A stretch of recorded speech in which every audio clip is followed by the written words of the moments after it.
nossa conversa com a FDTE. Eu tenho o prazer de apresentar a vocês o professor Elcio Abdala, que é professor titular do Instituto de Física da USP. Eu tenho um prazer adicional, porque o Elcio e eu entramos juntos no Instituto de Física. Então, a gente passou aqueles agradáveis anos da graduação juntos, fazendo coisas de colegas. O Elcio, eu preciso de falar um pouco mais sobre o currículo dele.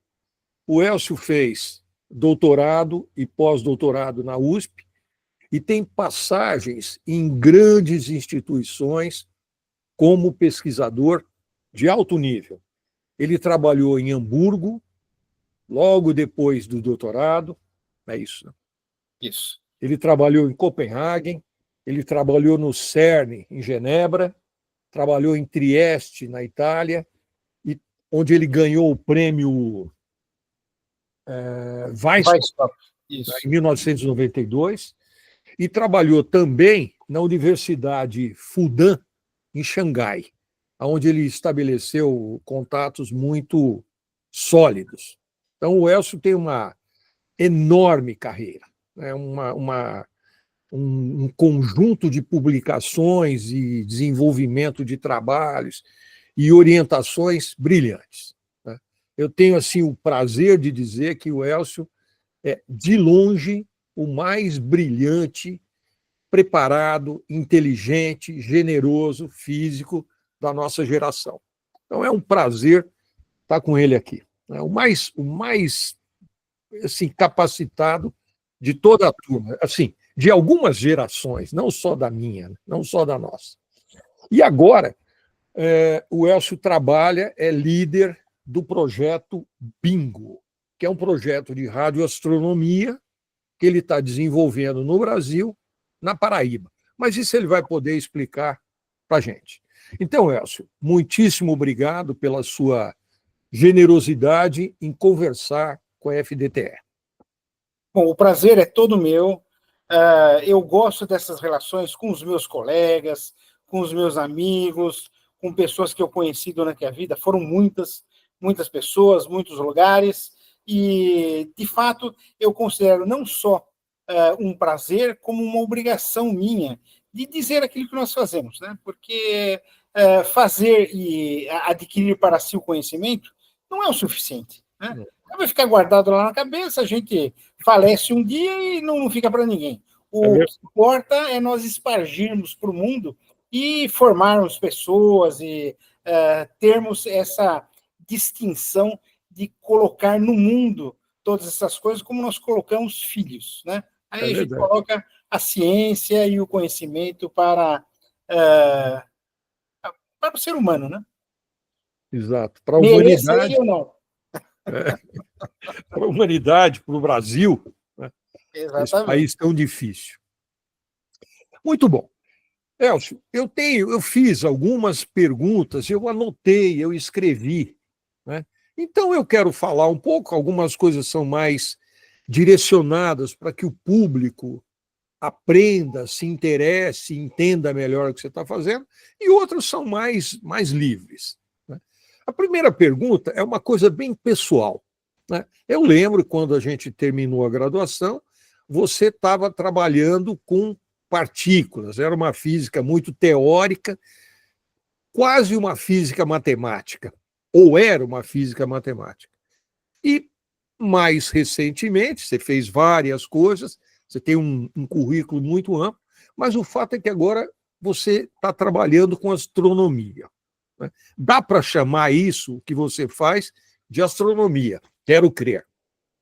Sim, bom, é verdade. Eu comecei, na verdade, trabalhando em um problema muito teórico em teoria dos campos. Era um problema de uma modificação da eletrodinâmica, que era um problema técnico, bem matemático, na formulação da eletrodinâmica quântica. Fui a Hamburgo, aprendi outros problemas de outras sistemáticas dentro da teoria de campos, e continuei trabalhando basicamente em teoria pura, quase, como você disse, né, quase matemática.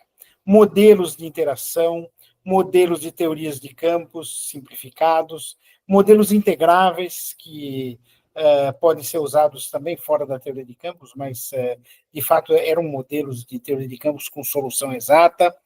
E, aos poucos, bom, isso aí foi se expandindo até um pouco. Eu disse, bom, eu quero explicar física de partículas. Física de partículas está muito difícil de ser compreendida mais do que é compreendida hoje, porque, do ponto de vista teórico, a gente fez o que podia fazer. Do ponto de vista experimental, as experiências estão muito além daquilo que nós podemos fazer. Certamente não podemos fazer no Brasil, porque esses aceleradores são tão caros e tão sofisticados que é algo impossível. Isso deve ser uma experiência basicamente planetária, que é o que depois eu vi lá no CERN, em Genebra, já no começo da década de 90. Então, em meio da década de 90, eu comecei a trabalhar com o meu colaborador chinês. Como é que ele chama? Bin Wang. Na verdade, esse nome é o mais comum na China. Wang significa rei. Né? O Wang com W? W-A-N-G. Nós tínhamos um colega na física que era o Wang. Sei. Ele era físico e politécnico. Acho que você não lembra dele. Não, dele não me lembro. Mas tinha o Wang também. Ang Seng Long. O Wang você lembra? Lembro dele. E Bin, na verdade, o ideograma significa herói. Então, esse é o nome mais comum entre os chineses. E esse meu amigo, ele veio e nós começamos a colaborar em problemas de gravitação. E de gravitação para cosmologia foi um pulo. Né? Então, nós olhamos para problemas de cosmologia e, naquela época, o que se descobriu foi uma verdadeira revolução no entendimento do universo. Porque a gente olha para o universo e a gente fala, bom, o que nós temos no universo e na teoria dos campos? Essas partículas que conhecemos. Então, prótons e elétrons, prótons e nêutrons, que são os baryons, os elétrons estão ali pequenininhos, e outros que vivem ali em volta, né?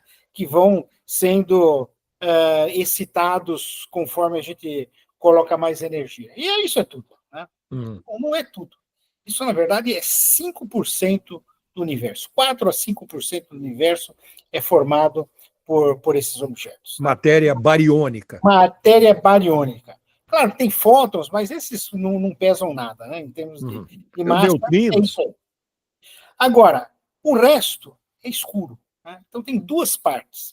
Tem uma matéria escura, 30% do universo, e tem 25% do universo, tem quase 70% do universo, e alguma coisa mais desconhecida que faz com que o universo se acelere. Teorias quanto a isso, na verdade, parte delas existe há muito tempo. Essa matéria escura é uma matéria pesada.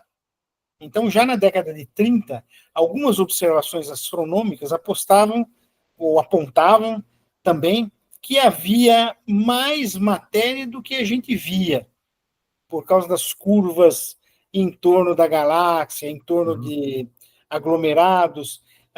Os astrônomos são muito detalhistas, eles ficam anos observando, às vezes, a mesma coisa, e eles observaram isso. Tá? Mas isso não tinha nenhuma explicação. As pessoas vai ver que tem muito neutrino, vai ver que tem muita outra coisa, vai ver que tem muito buraco negro, e as coisas foram se rodando, ninguém descobria nada sobre isso. No final da década de 90, no começo dos anos 2000, houve dois tipos de experiência que foram fatídicos, né? Foram assim, lapidares. Uma delas é observar supernovas distantes, porque tem um tipo de supernova, que é a coalescência de duas estrelas, que as pessoas conhecem direitinho os processos que ocorrem. Então, eles vão ganhando massa um do outro, chega numa certa massa, ela implode, explode, então a gente chama de vela padrão do universo. Com isso, a gente pôde, as pessoas na época puderam, né, observar a lei de Hubble, que é a lei do Sim. afastamento das galáxias.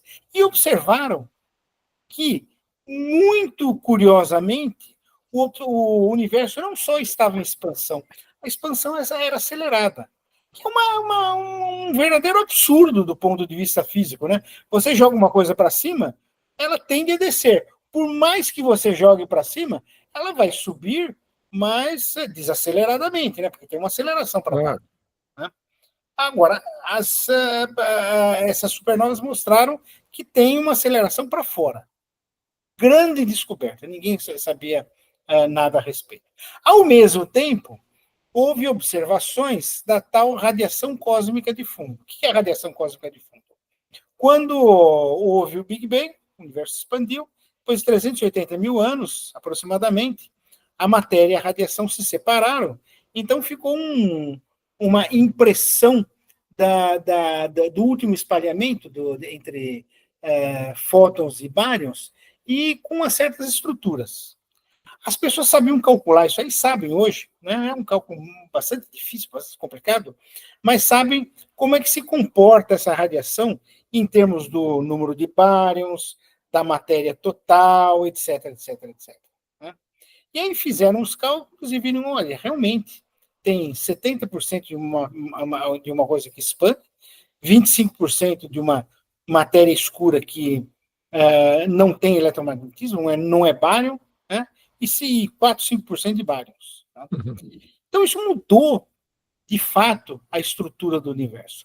Nessa mesma época, um pouquinho depois, eu estava estudando, eu e o meu colega da China, estávamos estudando modelos cosmológicos com a parte escura do universo. Só que a parte escura do universo, todo mundo pensava que eram duas coisas separadas. Né? Era um modelo mais simples, até hoje é um modelo mais simples.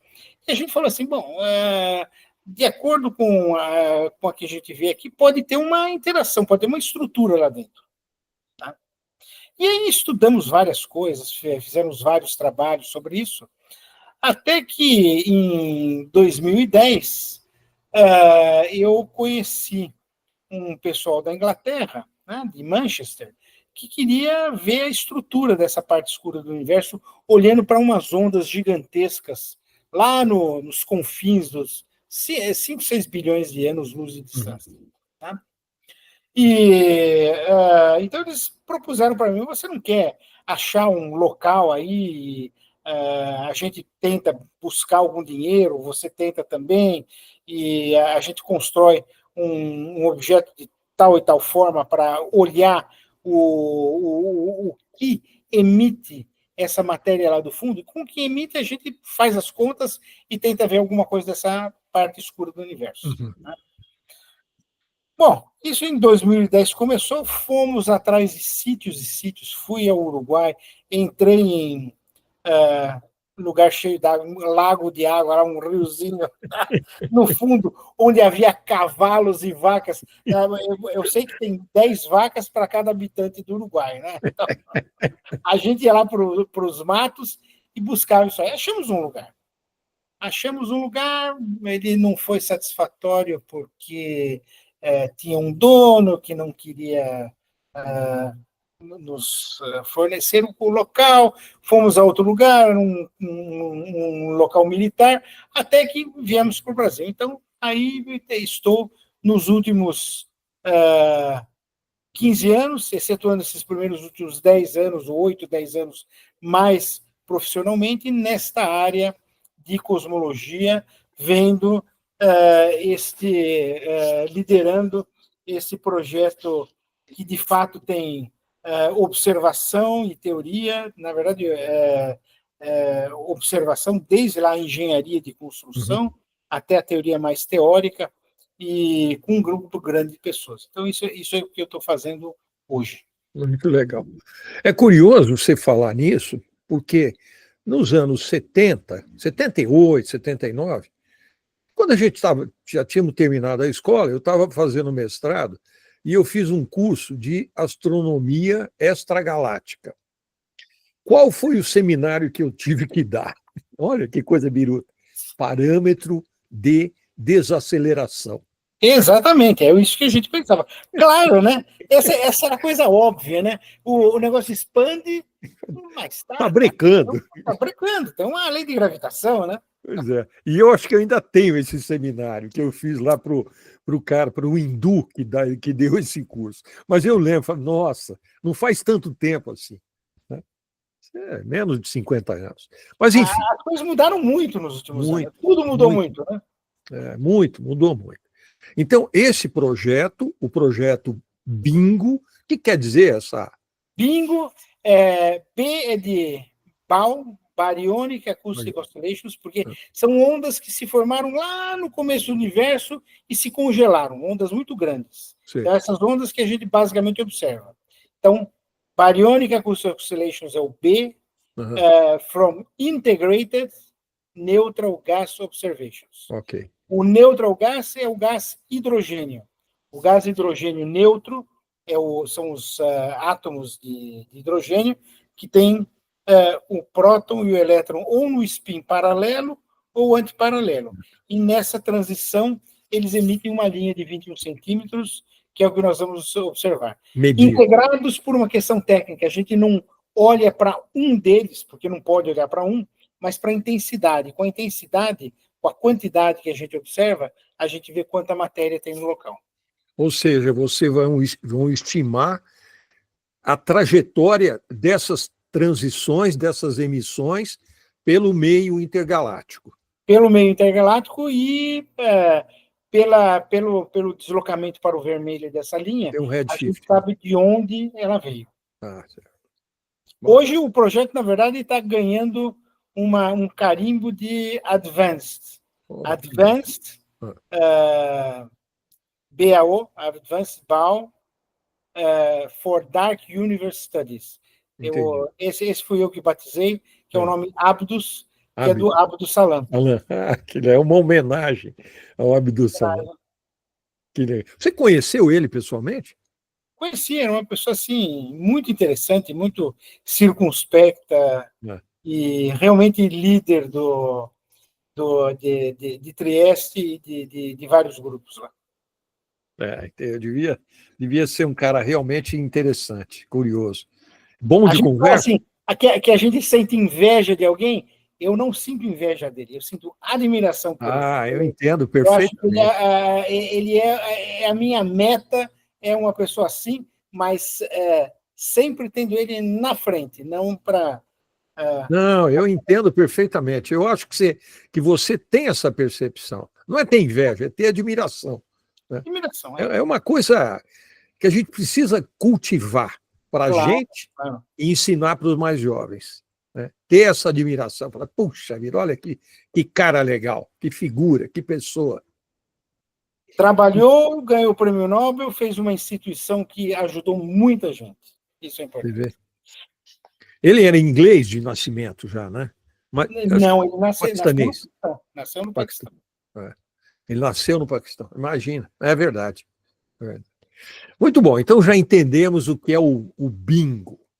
Uma coisa importante para a nossa engenharia, a indústria brasileira está ajudando na produção de equipamentos? Ela faz coisas. Na verdade, as cornetas foram feitas em São Paulo, porque as cornetas são tubos grandes de alumínio. Cônicos. Cones, isso, com 5 metros de comprimento, 2 de largura na boca, e são difíceis de fazer porque eles requerem uma precisão muito grande nas cintas, e foi uma indústria na zona leste de São Paulo que nos ajudou. Tem os carrinhos que também redirecionam as cornetas de tempos em tempos, foram feitas lá. Aí os espelhos, nós projetamos na minha sala, com os meus estudantes e com o Felipe. Sim, seu filho. Foi. Aí foi para ser feito numa indústria chinesa estatal de tecnologia avançada. Aonde ficam os espelhos? No fundo do cone? No fundo da corneta? Não, ele fica fora, são 2 espelhos assim acoplados, um recebe do céu, manda para o outro, por uma questão aí muito técnica de ótica, e esse outro manda para as cornetas. Sim. Então tem um rebatimento duplo. Isso. Deve facilitar a orientação, né? E, aí, e as cornetas são feitas do quê? De alumínio? Alumínio. Aí no fundo da corneta tem uma eletrônica que traduz aquilo. Bom, na verdade, recebe, manda para um computador especial que faz a digitalização, e esses são os dados brutos. Mas é um tipo de CCD ou CMOS? É algum tipo, você diz a corneta? O detetor, não, o detetor lá no fundo. O detetor, existe um detetor que ele é você entra, você tem amplificadores e atenuadores ao mesmo tempo, depois elas se juntam lá na frente, e aí você faz a soma e a diferença, e isso vai ser o que a gente vai para a primeira fase, que vai ser digitalizado. Aí depois a gente tem que eliminar ruídos, esse tipo de coisa, que é um outro trabalho grande. Um trabalho grande de computação. Você gosta de computação, Elcio? Na verdade, computação é uma coisa muito específica, e você fazer um trabalho de computação, você precisa de um tempo grande para você fazer uma conta. Então, não tenho mais tempo de fazer nada disso, né? Hoje, quem faz os programas de computação são os estudantes. Na verdade, nem só eles, né?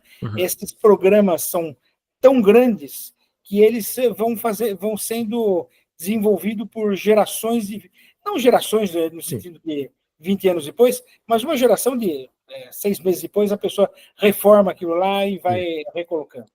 Então, você precisa de verdadeiros grupos que discutem. Então, eu tenho os meus estudantes, mais alguns colaboradores, eles se juntam e vão modificando programas já existentes. Sim. Então, é uma verdadeira fábrica isso aí. Sim. Bom, claro que hoje em dia não existe física mais sem computação. Pelo menos não, essa física não existe mais. Não existe mais.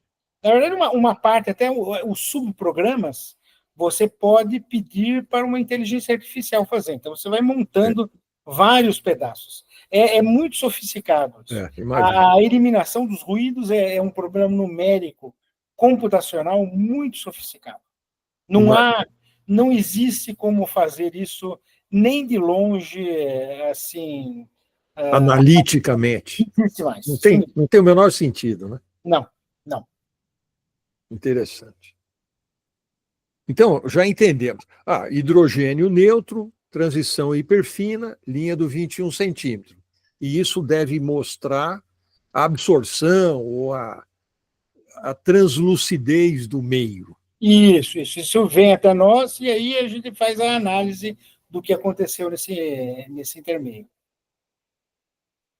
Eu queria que você comentasse com a gente, você já deu um indício de duas grandes descobertas, mas por que a astrofísica e a cosmologia passaram a ter tanta mídia? Por que as pessoas começaram a se interessar mais pela cosmologia do que se interessavam quando nós éramos estudantes, por exemplo? Houve muita coisa nova, né? Nos últimos, deixa eu ver, nos últimos 90 anos, cada década, praticamente, você vê coisa muito nova. Einstein descobriu ou formulou a teoria da relatividade em 1916. Logo em seguida, veio Schwarzschild e deu uma solução que foi a solução que dava um movimento planetário. Estava certo. Sim.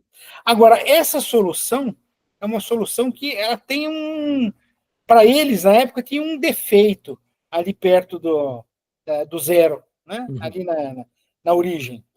Bom, era um defeito que eles falaram, mas aí não vale mais, porque até ali no meio tem o planeta, ou tem o gás da estrela, não vale mais. De fato, não vale, mas essa solução existe. É a solução do buraco negro, só que ele foi cunhado, essa expressão foi cunhada nos anos, se não me engano, 50 ou 60, pelo Wheeler. Sim. Já em 1920 e pouco, o Lemaitre, que era um padre, ele falou de um universo em expansão. Einstein não concordava. Não acreditava nisso, né? Logo em seguida, isso foi visto que era assim mesmo. Aí depois veio a introdução da matéria escura pelo Zwick em 1937. Aí vieram os anos de guerra, com um desenvolvimento astronômico astronômico no sentido enorme dos radares na Inglaterra, e essas tecnologias foram sendo incorporadas e foram sendo sofisticadas. Foram antenistas na década de 60 que descobriram a radiação de fundo, que deu o prêmio Nobel, e eles descobriram, na verdade, os resquícios do Big Bang. Depois, essas coisas também foram sofisticadas a ponto da gente apontar uma relação entre a física e o desenvolvimento do universo desde os primeiros, sei lá, 10 a menos 40 segundos de existência do universo. Então, a cada poucos anos, na cosmologia e na astronomia, foram feitas descobertas. O que não aconteceu na física de partículas. Física de partículas, nos últimos 50 anos, foram pouquíssimos desenvolvimentos. Nenhum tão importante como a teoria de Weinberg-Salam. A teoria de Weinberg-Salam foi das décadas de 60, 70, onde o eletromagnetismo e a interação fraca foram unidas, uma só, mas daí por diante pouquíssima coisa apareceu, pouquíssima coisa. E sem equipamento muito caro, não vai para frente. Não vai para frente. E o caro é realmente caro. O próximo são muitos bilhões de dólares. Né? Enquanto que o nosso projeto, são qualquer coisa, até hoje gastamos 10 milhões de dólares, que é 12 milhões de dólares, algo assim. É muito pouco comparado com as necessidades da física de partículas. Né? E o céu é o limite, né? Então, você observa coisas e chega numa conclusão. Né? Os anos 2000 foram muito ricos para a cosmologia. Essa coisa dos americanos terem fotografado o buraco negro, né? É um triunfo da tecnologia claro. Da humanidade. Né? Agora, uma coisa curiosa, o Hubble é de 1924. Sim. Por volta de... O Einstein, é curioso o Einstein ter relutado tanto em aceitar a expansão, né? Ele relutou bastante. Na verdade, os dados do Hubble eram um pouco contraditórios, né? Porque quando ele fez isso, os números que ele obtinha, eles eram tais que a idade do universo poderia ser menor do que a idade da Terra. Aí fica aquela coisa, será que é isso mesmo? Só que, na verdade, ele fez a coisa certa, mas com dados que eram insuficientes. Olhar para o céu não é fácil, né? Não. Você sabe, olhar para o céu, que a gente olhar tem uma estrelinha aí, mas aquilatar a distância é muito difícil. É bem complicado. Né? Eu até me surpreendo, às vezes, com coisas que são descobertas. Como é que, no seu projeto mesmo, como é que você vai medindo as transições a 5 bilhões de anos-luz? Como é que você vai estimar esse material, esse meio por onde a luz está passando? Olha, não é fácil. Você retirar aquilo que é lixo daquilo que é dado é um milagre, na verdade. Às vezes eu mesmo olho para aquilo e vejo que a matemática funciona, eu fico não acreditando, falando, olha, será que é isso? É incrível isso. É muito legal. Esse aspecto da ciência talvez seja o que mais nos atrai, né? Só assim, puxa, serei capaz de detectar essa coisa que ninguém nunca conseguiu medir? Olha, muitas vezes eu acordo no meio da noite preocupado, porque você sempre fala assim, puxa vida, eu gastei tanto dinheiro, será que valerá a pena? Eu tenho certeza que valerá, principalmente porque você tem essa consciência, né? Você tem essa preocupação e transmitir isso para os mais jovens. Falar, olha, isso é uma coisa de responsabilidade, custa dinheiro para o país, para o mundo. Isso é importante. Deixa eu ver uma outra coisa que eu Essas novidades da cosmologia a gente já falou um pouco, né? Sobre as antenas, que eu tinha uma curiosidade, você também já explicou. Eu, inicialmente, pensei que fosse um paraboloide, um radiotelescópio padrão. O paraboloide na verdade, são dois espelhos, um é parabólico e o outro é hiperbólico. Oh, que legal. Só que isso é muito difícil de explicar, porque essas coisas vêm de simulações em computação e que acabam sendo realmente muito técnicas, né? Não tem Imagino. como você dizer qual é o melhor ou o pior se você não tiver os programas de ótica que as pessoas têm. E você tem que saber lidar com os programas e tem que saber a ótica que elas representam. E os espelhos vieram da China. Os espelhos eles foram projetados numa força-tarefa que eu formei no Instituto, eu e o meu filho formamos essa força-tarefa, fizemos o segundo trabalho, o terceiro trabalho da primeira série do Bingo. Aí conversamos com os chineses têm uma companhia que ela se chama CETC, é uma companhia estatal de tecnologia avançada, tem pesquisa em tudo, é militar. Sim. E tem uma parte que faz pesquisa em espelhos, em ótica, esse tipo de coisa. Aí eles falam, bom, nós fazemos os espelhos. Estão já, os espelhos já chegaram. Tem um resto da estrutura que está no mar.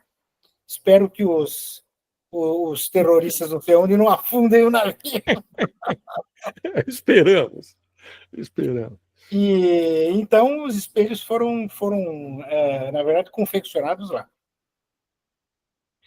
Elcio, eu tenho duas perguntas que eu gostaria de fazer.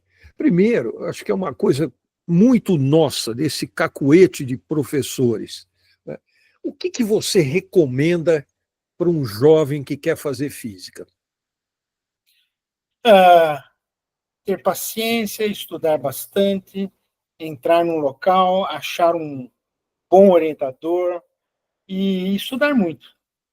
Então, não há na minha opinião, não há um mapa da mina, né? Ele tem que fazer, tem que ir atrás, tem que ler muito, tem que se informar e se formar, né? A pessoa não deve ter preguiça de trabalhar. Eu acho que era o Edison que dizia que era 2% de inspiração e 98% de transpiração. Você tem que transpirar. Você É tem que verdade. saber que fazer coisas tem trabalho por trás, né? E muitas vezes, muitas pessoas acham que basta você ter uma ideia e falar, não, vamos fazer isso aqui, e aí a gente chega. Não é assim, né? São muitos anos de trabalho. Veja, eu tenho meio século de formado, né? Sim. E ainda não fiz aquilo que eu acho que vai ser o coroamento de uma carreira, né? Sim. E Então, você continua estudando. Você se continua dedica ao estudando. estudo. Eu estou lendo inclusive várias teses dos meus alunos para corrigir. Tem tese de 200 páginas, eu tenho que ler tudo, ver todos os épsilons e deltas, todos os detalhes. Dá muito, muito, muito trabalho. Imagino.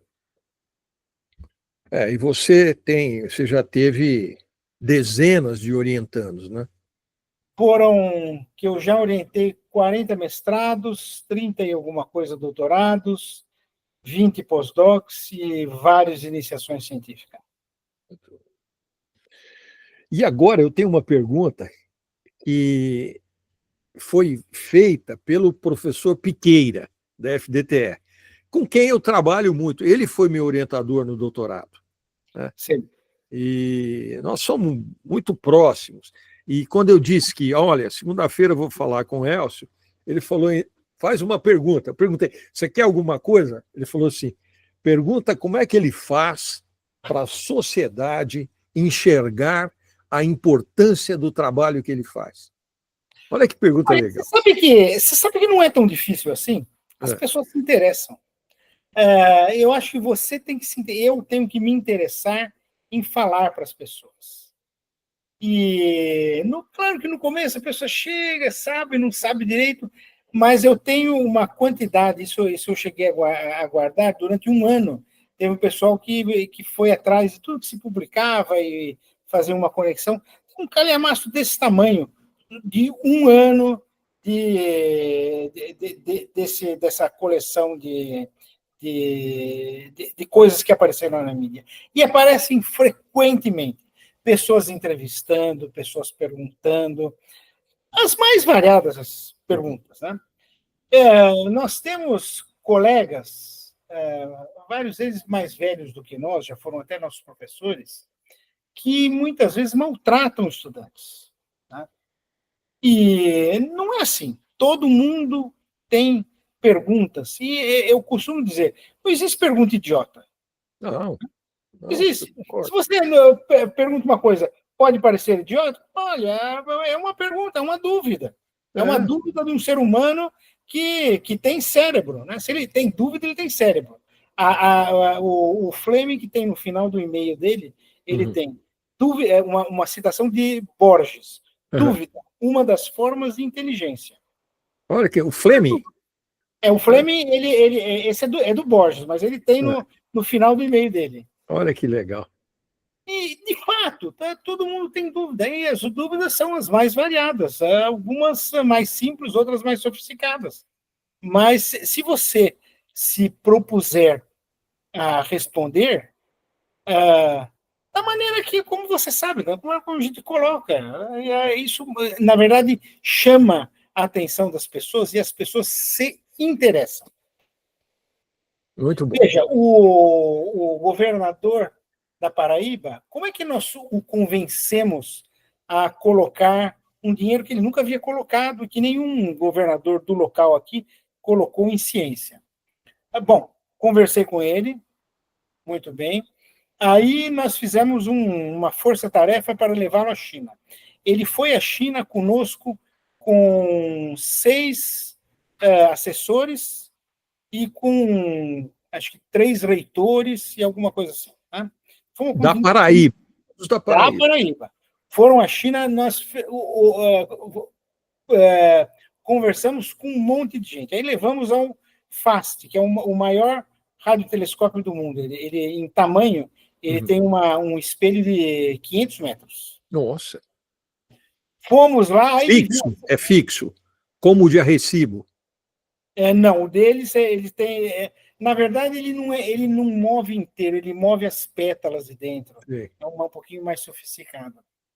E ele viu a cidade da astronomia. Aí ele veio para cá, ele falou, olha, perto do Bimbo, eu vou construir a cidade da astronomia, depois em Cajazeiras, vou construir um museu de arqueologia com os achados do Rio São Francisco, e em Sousa, onde existem as pegadas de dinossauros, eu vou construir um museu de paleontologia.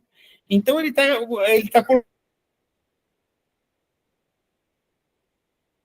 esse complexo que vai ser o Complexo do Sertão. Que coisa interessante. Ou seja, é a capacidade também de convencer, de envolver, de fazer se interessar. E isso passa muito pelo lado do argumento, de ser professor, de fazer o cara entender que aquilo é importante. Claro, certamente. Você mostrar para a pessoa, você fala, olha, isso é ciência, eu estou interessado na ciência. Primariamente, eu, como pessoa, estou interessado na ciência. Mas veja, tem a ciência, tem a tecnologia, porque tem uma tecnologia que da segunda fase, do Hábitos, que é uma tecnologia que se chama Phased Array, sei lá, matrizes de fase. Né? São pequenas cornetinhas, pequenininhas, de 20 centímetros, comandadas por uma eletrônica sofisticada, sim. E isso é material que pode dar um radar sofisticadíssimo, um radar manual. Eu pegar assim sim. E falar assim, olha, aqui eu estou vendo um avião lá a 200 quilômetros. Uhum. Então, eu tenho um projeto também, esse é mais tecnológico, vou precisar de mais gente, mas que é para construir radares sofisticadíssimos. Isso para você olhar a Amazônia, saber traficantes, esse tipo de coisa, é essencial. essencial. Sim. Então, você vai para a tecnologia, no caso foi para a tecnologia e para uso em defesa, mas você pode usar em tecnologia para fins de comunicação. Você tem o turismo, você tem o conhecimento dos jovens, o letramento científico. Essa coisa vai se espargindo, vai se espargindo. Tem uma cadeia, é isso que eu estou falando, uma cadeia perto de Campina Grande, em Esperança, em que a pessoa ela passou a ensinar os presos a fazer pequenos telescópios. Puxa vida. Então, alguns deles saíram da cadeia e têm uma profissão de montar telescópios. Olha que interessante. Então, essa coisa se esparge, ela vai e interessa a um privado, a uma pessoa em privação de liberdade. Pois é interessante. Esse talvez seja o fascínio da ciência, né? O fascínio do conhecimento. Você sabe que quando o Hubble, eu não sei se você conhece essa história, vou falar rapidamente. Quando o Hubble trabalhou na construção do Monte Wilson, ele carregou lá o espelho para cima. Tinha um cara que era guia de mulas, é o Rumasson. Esse cara que era guia de mulas ficou tão encantado pela astronomia que começou a trabalhar com Hubble e virou assistente dele. Não sabia, não. Interessante. É uma história que eu acho fascinante. O cara era charreteiro, vai de mula, que levou as peças para o telescópio. Ficou 30 anos trabalhando. Ele não tinha, claro, não tinha formação, mas ele virou um grande experimentador, um grande observador. É a maravilha da ciência. Transforma a humanidade, né? Transforma a humanidade. Eu costumo dizer que teve 3 coisas que mudaram a face da humanidade, né? Certamente a pessoa pode acreditar ou não, mas certamente o cristianismo mudou a face da humanidade. Sim. Né? Antes, os romanos jogavam as pessoas, sei lá onde, os presos, eles matavam de fome, esse tipo de coisa. Não aconteceu mais, né? Houve uma mudança ética na sociedade. Depois, o iluminismo, Revolução Francesa, que mudou um outro aspecto, que é o aspecto de distribuição de riqueza, distribuição de educação, esse tipo de coisa. E o terceiro foi a ciência. A ciência mudou tudo. Mudou tudo. 300 anos de revolução científica e a face da humanidade foi outra. Para nós, mais rápido ainda, né? Sim. Nós somos uma geração, acho que privilegiada. A gente teve chance de ver muita coisa. Muito bom. Doutor Elcio, eu agradeço muito a nossa conversa, como sempre, generoso. Devo discordar, eu agradeço mais. Muitíssimo obrigado. Eu que agradeço. Eu mando essa gravação para você, mas já vai para o site da FDTE. Tá bom? Perfeito. Agradeço mesmo e espero que a gente possa voltar a conversar. Perfeito. Quando você quiser. Muito obrigado, Elcio. Um grande abraço. Muito obrigado de novo. Eu que agradeço. Abração. Tchau. Tchau, Elcio.